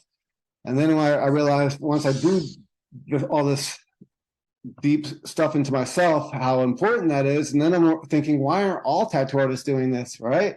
And I feel like I don't know. No, explain a bit more. Let me get you to expand on that. The first part, I'll give you my understanding of what you're saying. The first thing they have you learning about is just introspective self stuff, not stretching, I'm guessing, right? Exactly, yeah. So they have you like what, going over your childhood, your relationship with your parents, what? They call it like peeling back the layers of an onion. So you're getting like deep into your own self perspective of yourself and learning about yourself. And then the more you can learn about yourself, the more you can share what you know from what you've learned about yourself with others through your practice of yoga. And it's also like important stuff for, I would feel like, for any tattoo artists, like to do this kind of self work, you know, and breath work and meditation. It's only where does it start with? Then also though, the introspective stuff that you would recommend other artists take. Where does that start? What were some questions you could ask, or they could ask? Well, I feel like the people that have brought this kind of stuff, this self like help kind of like making yourself better as a person into tattooing, like life coach people are like the Tattoo Business Mastery, Matt Clemmer. Like there's now, of course, like every industry is starting to have those kind of people that are like, hey, if you want to get better at this, you need to work on, you know, the inside first before you can work on this outside part. And then you can. But some real Tom Brady shit there. Yeah, it gets deep. But what do you? I'm going to stop you one more time though. It gets deep. How you're talking, like, say, we want to educate our listeners to at least a couple of questions that they could begin asking themselves to explore, so they can know themselves. I mean, you're not talking about masturbation. Not talking about that. I mean, I guess that is a form of self-love, but that's like the first things that you preach. Like, you're not going to be able to share love with others. It's like being on the airplane, right? They say, hey, make sure you grab the mask for yourself and get yourself the oxygen before you start helping your kids. And then, you know, some others are going to think, well, that's selfish. Of course, I'm going to help my kids first, right? So we're taught in the beginning of time as kids, like, not to be selfish, and we need to have that self-love. We need to take care of ourselves. You need to give yourselves an hour in the morning taking care of yourself, so that then you can better take care of your family and your wife. Yeah. Well, let me put a biblical slant on it too. Is that I don't know why I keep doing that. Kind of no, but I'm gonna love thy neighbor as thyself. Well, what good does that if I'm not taking care of myself? Right. So it's really important stuff to work on, and it does help you grow as an artist. And I can't like say that enough to tattoo artists. Like, it doesn't have to be yoga itself. It could be any form of kind of self-love or meditation, or you become you know, even you're meditating on your hikes in the morning or something, where you're working on your own mind to strengthen your mind, right? Everyone's like so focused on the working out your body, working out your muscles. You got to look good. I know plenty of people have six packs that are dying on the inside, right? Their head is not right. They don't ever work on their head. They only work on their looks. Right. So it's like this one thing that yoga is different from some other kind of things where your trainer's yelling at you, no pain, no gain. Blah, blah, blah. We got to push through this. We got to get you some muscles on your body so you get more confidence about yourself. Blah, blah. You need more IG likes. I can't believe your parents even love worthless piece of fat slob shit like you. But yoga is the opposite of the idea of no pain, no gain. It's like telling we're saying, if you feel pain, to stop. Listen to your body. You always listen to your body, right? You don't want to push into pain. That's where you find injury. And like you have to like really care for your body a lot more than, you know, the people like unless you're like getting paid like an NFL player to really destroy your body like that, it's not worth it, right? And it's probably never right. Yeah. I learned this lesson squatting. And sometimes there's different kinds of pain to the idea of no pain, no gain. Sometimes gives a young kid the idea that his spine breaking underneath the weight he's doing, or a sharp pain. As soon as you start, work through it. I recall doing that in workouts where I would have bad enough form that I got this really bad pain somewhere in my leg or my back. I think it was my back, and then I continued my reps because Right. no pain, no gain, and then was out for weeks because it was no gain. It was just all pain. Uh-huh. And you're not going to find like them. So you think the best yogis are these super flexible people, right? They got these guys that have the 100,000 followers that can do this handstand off of a cliff. But you're not going to find enlightenment through flexibility, right? You're not. So that would mean that everyone in Circus OLA is like these perfectly. They can bend their legs behind their head, but so does that mean that they found enlightenment? No. Like you have to work on your mind.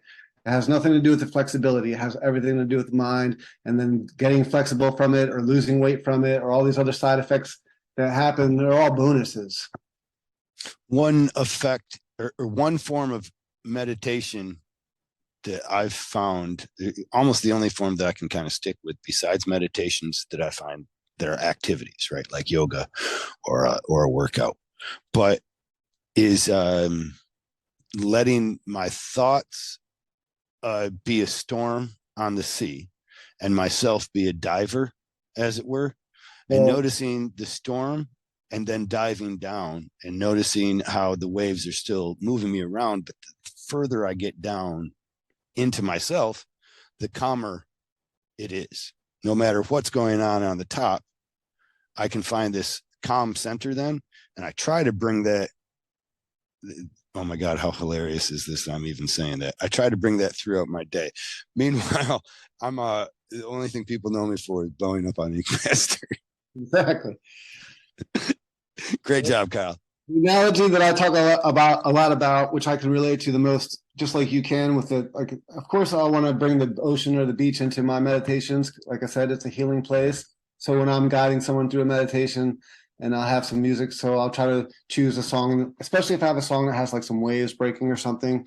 So then I'll just take them, like visually take them. Your eyes are closed, but through your third eye space and look into that space. You're gonna look, and you're gonna be sitting on the beach, and you're gonna feel the sand underneath of you, and you're gonna be melting into the sand, and you're gonna look up into this blue sky with your eyes closed. You're gonna be looking through the third eye, and you're gonna see this beautiful blue sky. And then you're going to see these soft clouds. And these clouds are no hard edges, right? You're not going to be able to grab them or hold on to them. Those can represent your thoughts, right? So we're just going to let these clouds come floating in, and then we're going to let them float on by. And that's what we're trying to do. We're trying to find stillness. So follow. I feel like I'm guiding you in meditation right now. Yeah, I follow. I don't know that it's so much different than my than my imagined diving, but it's probably nicer because people, when I talk about diving, they're like, "But you can't breathe underwater, right?" Like, no, it's a different water. I can, but you're letting the thoughts. They're there. You're just recognizing them like clouds. They're not important. They're not you. They don't have weight on them right now because you're finding out who you are away from that. Yeah, and you're just trying to be present, and you're trying to be in the moment, and you're not gonna you just don't want you are not your thoughts, and you're not going to let them dictate who you are, but you're also not going to fight them, is what I preach the most, right? So a lot of people think, well, meditation is just clearing your mind and clearing your thoughts. I can't do that. That's impossible. Yeah, it probably is for 99% of us, except for that a few monks in some place that have been doing this for 20 years, right? So we're not going to try to clear our minds. We're not going to fight anything. We're going to let the thoughts come in, and then we're going to let them just pass on by. And that's what we're looking for, is to find stillness. And then in stillness, you find your power, right? You find, and then all that movement that you do, that's the medicine for your body. And that can prevent injury. That can that can help injuries, repair parts of your body. But the most important thing, besides the workout, is the working in on the mind. So how do you? I got to figure that your surfing life and your yoga life go together in some fashion too. Yeah, I mean it all intertwines, and tattooing as well. And So how much time does this leave you for video games? I'm definitely not messing with video games. You're definitely not, huh? No, What's the last game you played? I played some pinball the other day in Key West. It's not a video game. No, it's not. But that Okay. it was in the video game place. No Pac-Man, no Miss Pac-Man even. No, I wouldn't mind playing some Pac-Man. I played. Well, my favorite one is what's the where you're shooting all the aliens and the one can zoom you up. Galaga. Okay, yeah, Made after Galagian. yeah, that's my favorite. I'll play that one for hours. Right on. You know all the patterns for it then? Mm, For the challenging stage? yeah, I know where to move to in the challenge stages. Okay. And then I want to thank a few people. I should probably actually ask their questions more outright. I've tried to go over them, but there's been some people, another basic NPC. You familiar with what an NPC is then? Yeah, the beat maker. Whoa, the beat maker. No, what is the beat maker? An NPC is a beat maker? Like 808, like Beastie 80 Boys, you know what I'm using? No, an NPC is a non-playable character in a video Oh, game. I'm thinking NPC. Oh, okay. For music, something? Yeah. Sorry. Mac and cheese. Well, another basic NPC wanted to know how the rivalry is now. And with the aftermath of the show, did you find more clients, more work? And how's it guided you? Yeah, I mean, it's back to the rivalry. Like I said, the only thing that's upset me lately was the unfollow, and then I blocked, but we still text, so it doesn't really matter. And then so Oh, you blocked him after that. Did you tell him yet? Does he know? I'm sure if he's tried to look at my page, that he'll see he's blocked. I know he's like, I think he unfollowed everyone in my shop. I don't know. Either way, I have nothing but love for Ronnie Turtle. So, Well, give him a second chance. Put him back on there. That's what I'm saying. And then Mac and cheese was curious about your living environment and how it affected you. Yeah, I mean, Ink Master is But great for your. yeah, it seems like you would love it. One, you're leading people through yoga, and you're very gregarious, and you're a people person. So 14 people in a room probably didn't bother you too much. No, I have no problems getting speaking in front of people, and I love it. I feel like it empowers. And Chunk O'Nugget, I really liked his question. I think we kind of went over it a bit again, but I'm going to ask it. Seems judges and contestants were familiar with your work. How did that factor into your casting? And do you feel it was a benefit or it was a drawback in your critiques? We did all right. That's 100%. We already went over every bit of that. I can talk about the casting a little bit. Okay, yeah. I got on, and I did make quite an effort. Like I think season 3, maybe 2 and 3, or 3 and 4. I was like at a lot of castings, and I got pretty far in one of them where I kept talking, and doing Zoom calls, and I was thinking I was getting there. And it is a whole process, isn't it?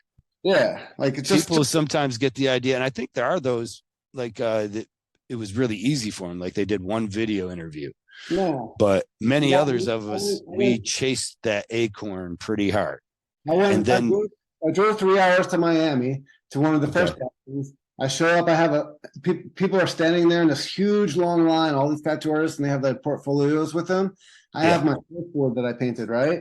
So immediately stick out from the bunch is what I'm trying to do. Mm-hmm. People are like, oh, look at this guy. He's got a surfboard he hand painted.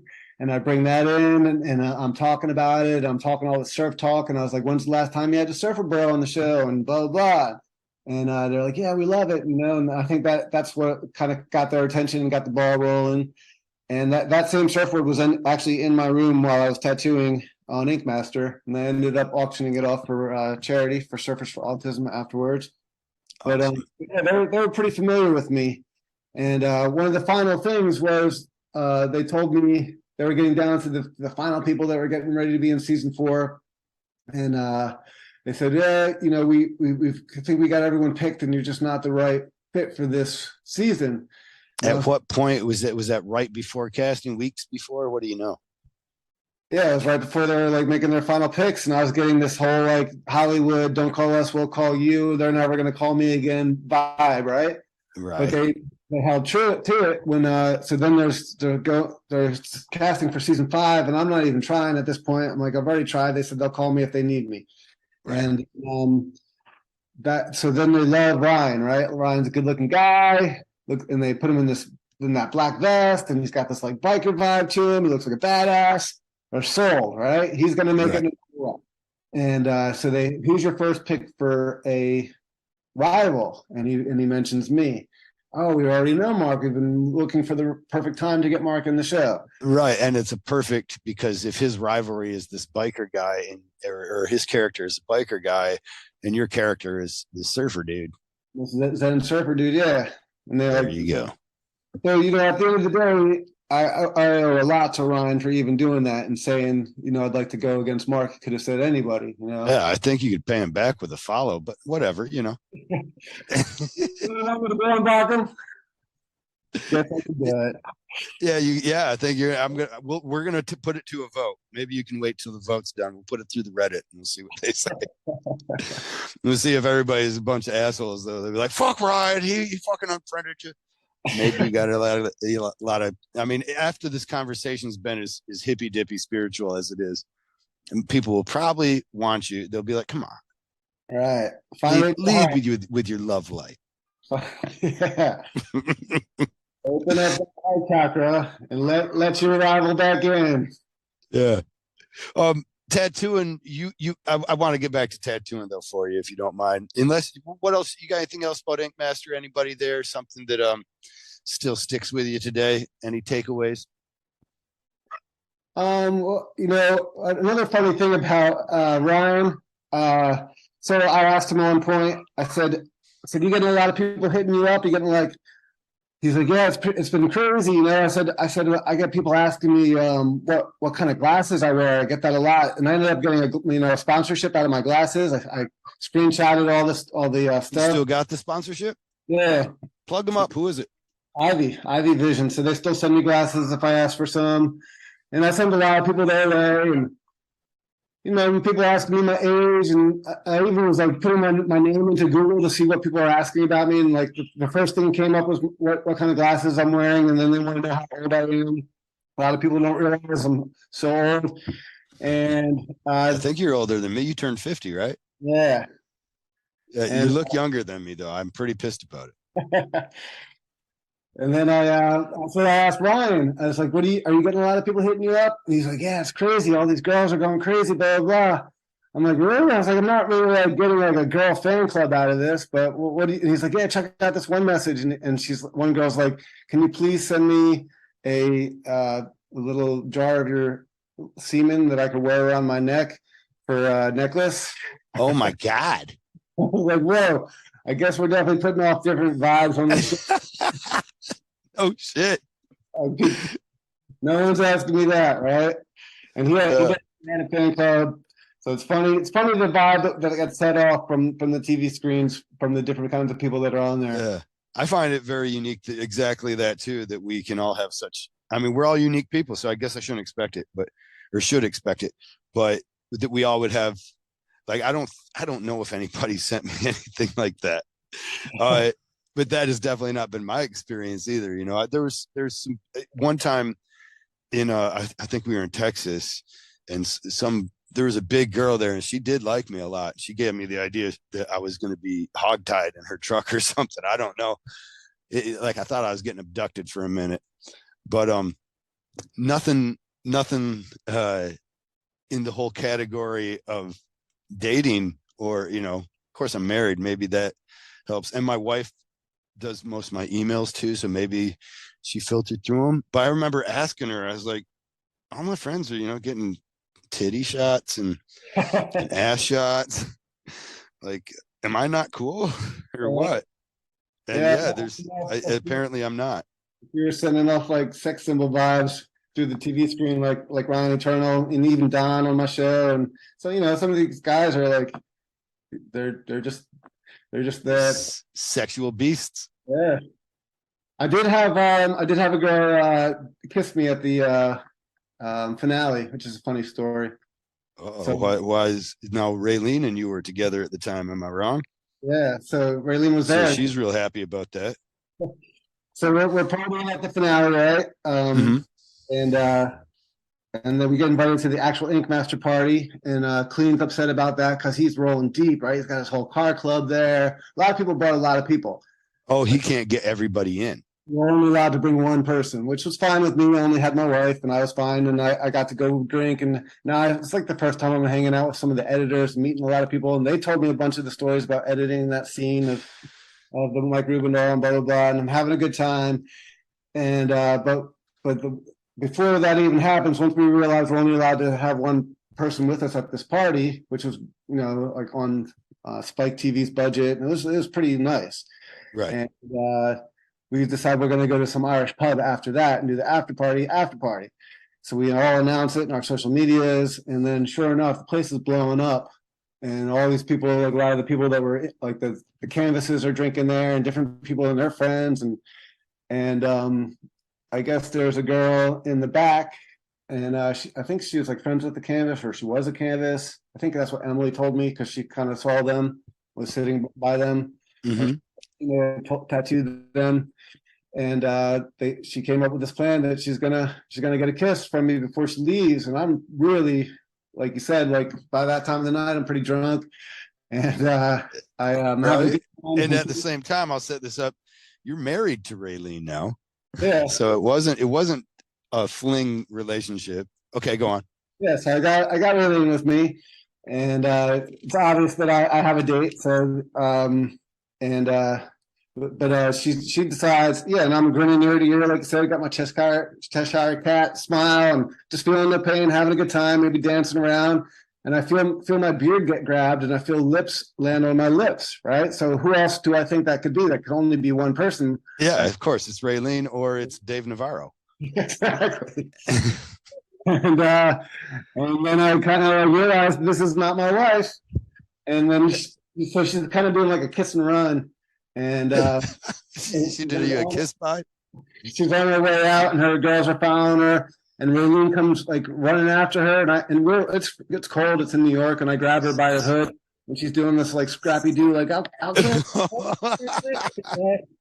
And I was like, come on, babe, don't cause the scene, don't make a fight. I was like, just let me have my moment. I was like, really? Yeah, easy for you to say. How would you handle it if Raylene, if some big stud just walks up to her and lays one on her? Yeah, I'd probably be pissed, but so anyways, moving. So you were holding her back though. But how is that really was my moment? Like I never, like that was probably the most, like that was the finale, and that was the most, like the biggest point. And then there was never really like fangirls like going crazy over me, So that was, and she kind of understood, like, all right, that was the one crazy time, and that was it, and it never really happened again. Right on. So obviously she's forgiven you for it. I didn't do anything. Oh, your sexiness, Brad. Come on. Yeah, that love light that you've been shining. Maybe you need a dimmer switch. Right. She's like, dim it down tonight, motherfucker. I can sense the whores out. There's some whores in this. There's some whore. But anyways, I believe I may have sufficiently stayed too long and said too much. Yeah, we're on hour 43 minutes. Yeah, not bad. Easy editing. I'm getting better at this, man. Even teased a little bit of the Ink Master before we did the beginning. I'm feeling pretty proud of it. I feel like it was a good episode. Good on it. Well, brother, I look forward to seeing you again. Enjoy the time off. I know you're not doing Minneapolis. Is that right? I am doing Minneapolis. Oh, you are doing it. Oh yeah, because we talked. I'm going to see if I can't find me a snowboard. Hey, if anybody wants to go fund me a snowboard, by all means. Yeah, I'm going to snowboard on Monday after Minneapolis, and I'm also going to try to do that. I'm definitely doing that in Philly afterwards if people want to come. I want to make here's listen to this though, the way it goes down with Mark and snowboarding, and I like to snowboard. So I say, hey, you want to go snowboarding in Minneapolis? And he's like, yeah, I'm already pretty much, I'm down with that. And then I say, what you going to do about a board? I don't have one, so I'm going to have to try and look into one. And he says, oh, you can just get one of those rentals. Of course. Yeah, of course. And I'm like, really? You will ride on one of those fucking tank ass unwaxed pieces of shit that they have for rent? And your reply was, oh no, I'm going to bring my own board. Just Kyle, that's good enough for you. That is, I'm paraphrasing there. I don't think you said it that quite so bitingly. If you're that great of a snowboarder, then you do a snowboard, right? Yeah, but I want to be able to glide. I don't want to be you're everybody waiting down for me at the bottom of the hill so we can take the lift ticket up or whatever. We're like, damn, Kyle, you take forever. All right, then you're a rental guy. No. I'm gonna get me a board. I can't. I've already tried. Those rentals are like tanks. When was the last time you rented a board? I've definitely done it before, and yeah, they're usually like a few years old model, and they got pretty beat up, and yeah, you want your own board. Yeah, and your own wax. Yeah. But enough of that, brother. It's been great talking to you. I look forward to seeing you in Minneapolis. Let's give some plugs too, though. What's your Instagram handle? It's Mark Longenecker. Don't forget the E. It's like Long E Necker. Long E Necker. Or as we were doing our yoga poses, we get the long N Necker, right? And there's also Mark Longenecker Yoga if you want to follow my yoga journey. There's also the elusive Selected Longenecker, the DJ. I got my own page for that, and you can scroll down. Selecta. We didn't even talk about your DJing skills. The dub. We'll get into a second episode with that, though, brother. And you can also just go to the page if you want to and scroll down and see all the people I've DJed with and opened for and DJed with Vanilla Ice and all this fun stuff. And what was that like? Explain he's there in Florida, right? Is that where you seen him? Yeah, I got the DJ for him when he came and did a after party for the boat races here at Cocoa Beach, and that was pretty amazing. Is he a dick? Is he cool? No, he's amazing. He's awesome. I mean, he's got a great story. He's like probably one of the most successful guys from that time period and that time era. That's still going, and the TV show and healthy and he's great energy, and I love him. I still haven't tattooed him yet. And you talk to him still or not? Yeah, I just tried to tattoo him. I went to LA to see him, and I tattooed one of my friend that was a mutual friend that used to be his airbrusher. His name's Baba. Okay. And they're like two brothers, Baba and Odie. So he actually at Jonathan Shaw's shop way back in the day. So dropping some old. That's a big name there. Right. That was in Jersey. Am I wrong? It's in New York. So he had like right on the Coney Island, though, right? I don't think it was Coney Island, but so it was illegal to tattoo in New York at that time, and he had a full on tattoo shop. He didn't care. And right on. And Baba was tattooing there, and Vanilla Ice would go there and try to get tattooed by Jonathan Shaw. All the rock stars and celebrities were getting tattooed by him, Johnny Depp and blah, blah, blah. So Vanilla Ice goes there, meets Baba, gets tattooed by him because Jonathan's busy. They form a relationship. He wants him to airbrush his jacket. Then he wants him to airbrush his overalls. Then he wants him to airbrush his backup dancer's overalls. No, then these are things that we have all seen too. Yeah, I actually owned a pair. I used to have him hanging up in the old shop. A pair that was worn by Vanilla Ice? Yeah, or by his backup dancer. And so yeah, he got to go on tour and be on the payroll and be with MC Hammer and tour all over the world with him. So he introduced me to Vanilla Ice back then. I didn't know Vanilla Ice yet, but Vanilla Ice came to Mario Barr's show, the biggest show on the earth, or biggest tattoo show. Remember that one? Yeah. Was that when he did a show in Vegas and Atlantic City, right? So originally he started it in New Jersey. Okay. And Mario Barth also used to tattoo Vanilla Ice. And so Vanilla Ice came to the convention, and I got all excited. No one ever introduced myself. And then I just went back to tattooing. And then he came to the bar afterwards, and I basically had a full-on like B-boy breakdown thing against him, like contest where I challenged him to see who could do more backspins. No, you went up and served Vanilla Ice? Yeah. And is that hilarious? Because that is also you could get a serving of vanilla ice. Yeah. And Well, it got pretty crazy. Like it started with me asking about backspins, and I had my boombox with me. Like back in those days, I would like go to the booth with my boombox and all my CDs. So I had all that stuff with me. I'd take it back to the room, So I put on some b-boy music and started doing my up rock. Right, we're talking about rock and swinging my arms in his face and grabbing my crotch a couple times, and then I went down and he counted how many backspins I did, and then he went down, and then he did more, and I went down and I did more, and then it turned into a full-on breakdance circle. And who wins? All right, so this is the best part. So like then I remember I went down and I kind of hurt my thumb, and it started swelling, and I was like, well, that sucks. I started this full-on breakdance circle, and now Baba and Odie and everyone, like even like some of the guys in the kitchen from the hotel were getting off work, like Mexican kids were out there breakdancing, and it turned into a full-on breakdance circle in the lobby of the hotel. And everyone, Awesome. no, security doesn't care because they're just excited that Vanilla Ice is there, and Vanilla Ice is buying This bottles. seems like the kind of thing that you would want to break out if you're security to happen. Yeah. And you would not, you don't get in the way of that. You're like, oh my God, you know how boring my job is most nights. Well, tonight. If it was just drunken tattoo artists breakdancing, they would have like stopped this. But it's been yeah. It's a different story.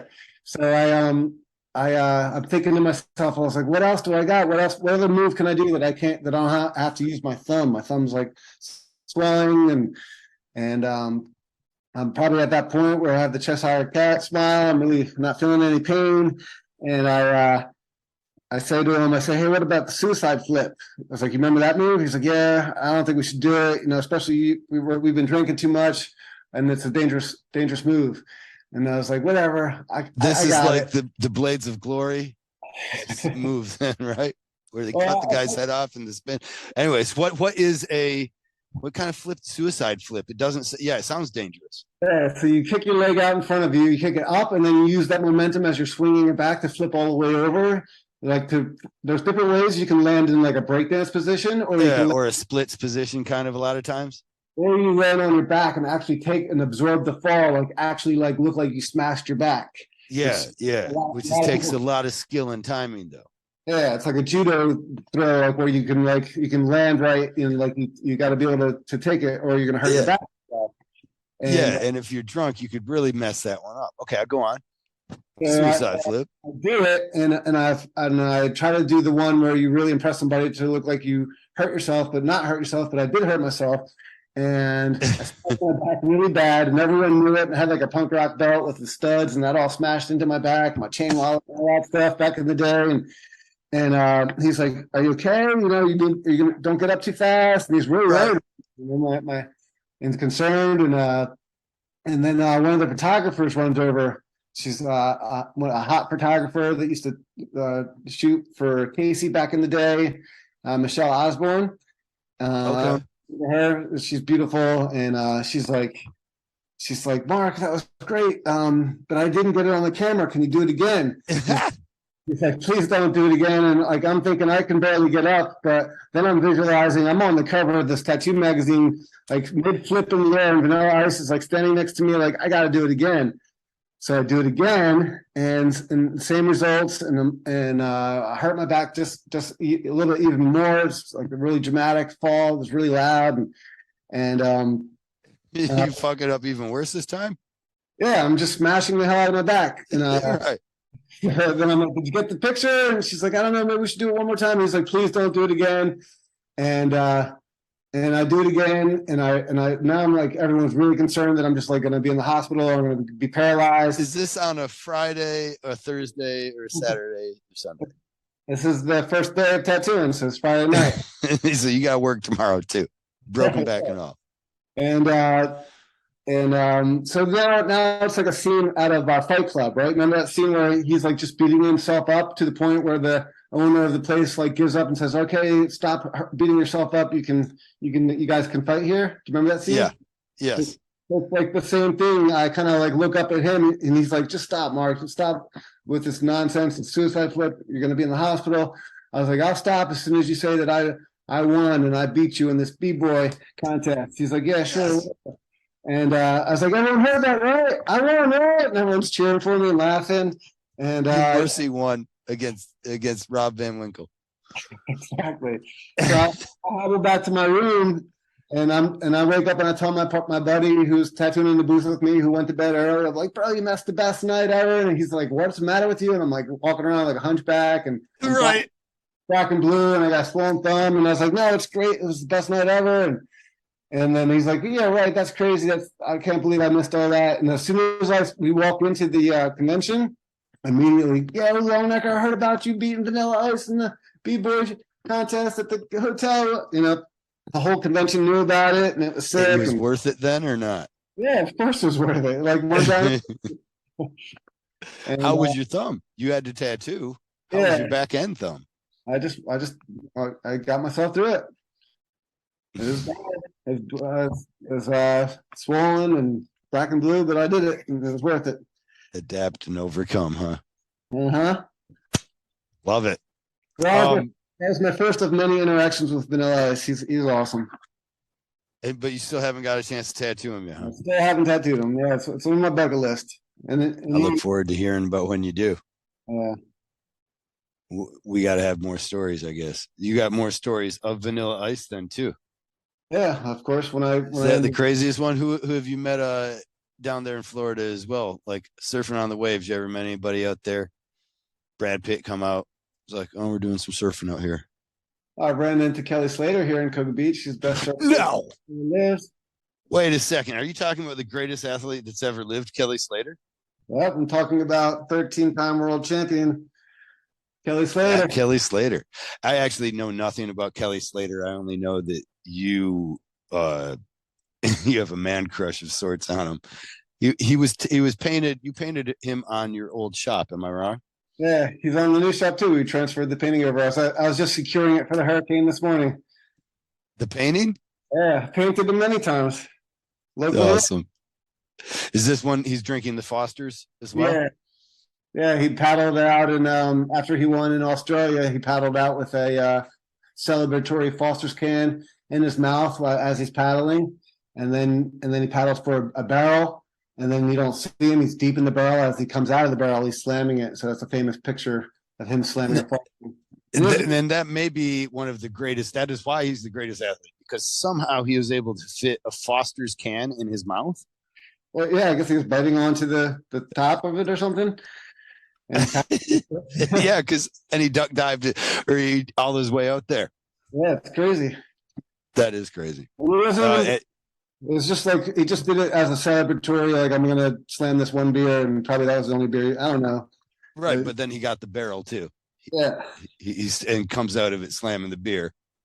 Like, iconic moment. Most of the drinks that he's had are the champagne being spilled on him or the beers being sprayed on him. Like, he really is a true athlete and takes care of himself and doesn't abuse alcohol. Oh, if he's not a big Foster guy, he's probably sponsored by him though. Eh? No, he would never have a beer sponsor. He's super healthy. Oh, really? Oh, yeah. I only get news from Kelly Slater from Beach Grit. You familiar with Beach Grit, the online surfer magazine? No. All right. On. Everything they write though is this huge sarcasm, tongue in cheek, and you never know where the article's really coming from. And so, yeah, I have no real Kelly Slater news. But on that definitely once I start trying to pontificate about Kelly Slater, then I've definitely stayed too long and said too much. But I look forward to catching up with more Vanilla Ice stories on episode 2, brother. Well, here we are coming up on 2 hours. I hope people enjoyed it. I hope people are still listening. I hope people haven't changed to the Matt Clemmer podcast yet, but definitely go there. It's good. But definitely do too. If you guys are looking for a podcast, if you made it this long, if you're looking for podcasts, especially tattoo related ones, Tattoo Guardians, and I think if you watch them on YouTube, they may appreciate it more. And if you're driving somewhere, that's when I listen to these podcasts. Me too. That's why I don't care for the YouTube so much. But I understand that I think YouTube spending money, you make money on YouTube possibly easier than this. I just do this for fun, so who fucking knows? But if you're trying to, these things are, if you try and make a quality podcast, then you're going to invest something into it. So I'm not trying to make a quality podcast. We're just trying to have fun. But thank you, everyone. Gratitude, rivers of flowing gratitude to everyone. If you made it this far in the podcast, you're still listening, please shoot me a DM and tell me you enjoyed it, or leave a comment and on the page. Now you're making my audience play up to something. Like, now I look back because no one calls you. It's like, Kyle, you got a worthless audience. So if you have made it this long, please do. And Mark, be careful today, obviously, as the weather's coming in. Stay off your board. All right. Hopefully Hurricane Nicole isn't too bad to us. We hope. Take care, brother. Take care. Talk to you soon. Peace. Peace.